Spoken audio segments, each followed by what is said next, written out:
So look, it seems like the everything on people's minds now is the economy. What are you hearing from customers? How worried are they? And how is this potentially impending recession impacting them? Well, Emily, first of all, thanks for having me. It's a great day to be here with customers and partners. As you said, we have more than 8,000 attendees. And it has been an amazing couple of days where the energy is unbelievable. It shows that being together, right, is unique. And one feedback I got from customers this time around feels totally different. And there's a sense of excitement. And what we hear from them is that the power of digital transformation is accelerating, and they need solutions to accelerate insight from the data. Obviously, they are all concerned about what's happened next, but I think it's more a consumer phenomenon than an enterprise IT phenomenon.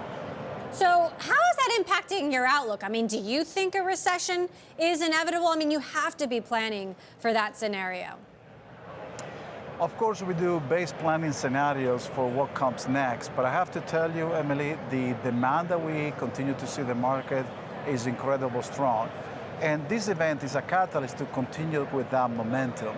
We showcase amazing innovation and delivering on that vision I shared 3 years ago, by the way, when it was the last Discover here in Vegas, that we can offer everything as a service from edge to cloud. But as I think about the mega trends, right, related to the need to connect, the need to deliver a cloud experience for all your workloads and data, the need to extract insights. I keep saying, we are data rich but insight poor, and ultimately be able to consume IT in a more flexible way. That's accelerating. That's why I'm more positive about the IT spend than obviously the consumer spend. You've got cloud providers out there fighting for industries and companies that haven't yet moved their data to the cloud. Which companies are these, and how does HPE win their business? Well, our strategy from the get-go was to provide a hybrid experience for all your workloads and data. And that's now very clear. When you talk to customers and partners, they tell you the word is hybrid. At the same time, digital transformation is all about a journey to drive a data-first modernization. And data has gravity and has tremendous value, more value than ever we imagined before. So what customers are going through is a multi-generational IT journey, but ultimately they need a hybrid experience. And so as customers think about compliance issues, regulatory issues, obviously cyber issues, and cost, they realize they need a platform to be able to conduct their business across wherever those workloads and data live. And HPE GreenLake is the beating heart of our strategy, and they realize they can live in a multi-cloud world, whatever public cloud environment they use, but also complement with an amazing set of solutions on-prem and more at the edge.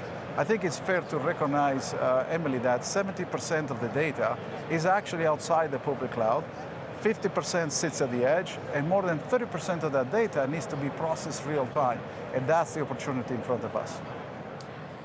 HPE is one of the largest companies that has moved its headquarters from Silicon Valley to Texas, and it really looks like we're seeing an inflection point in American social and political history right now. What do you have to say to employees who might be upset that they've now moved to Texas and they can't access an abortion?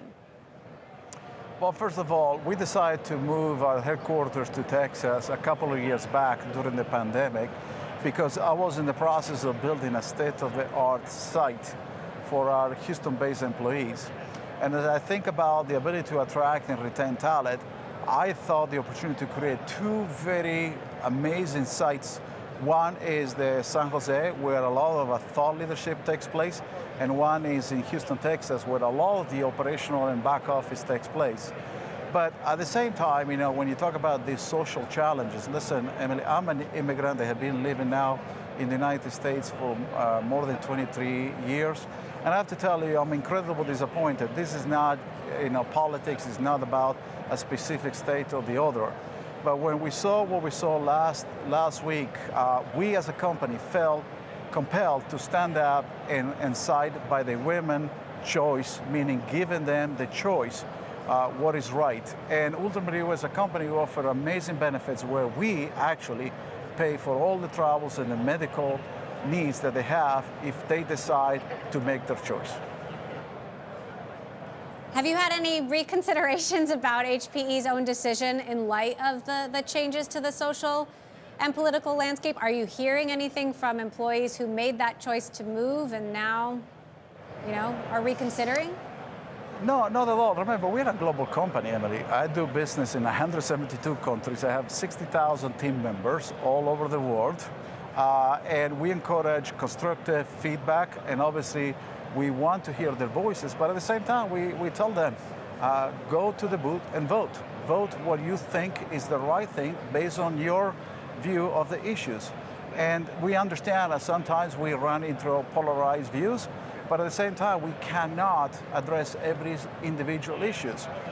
Again, because whether it's one thing in the United States, you also realize we also do business in the rest of the world. But what we stand up is what is core to our purpose and value. As you recall, our purpose to advance the way we all live and work, and we need to be a force for good, and that's myself as a leader of this company, I guide myself every single day.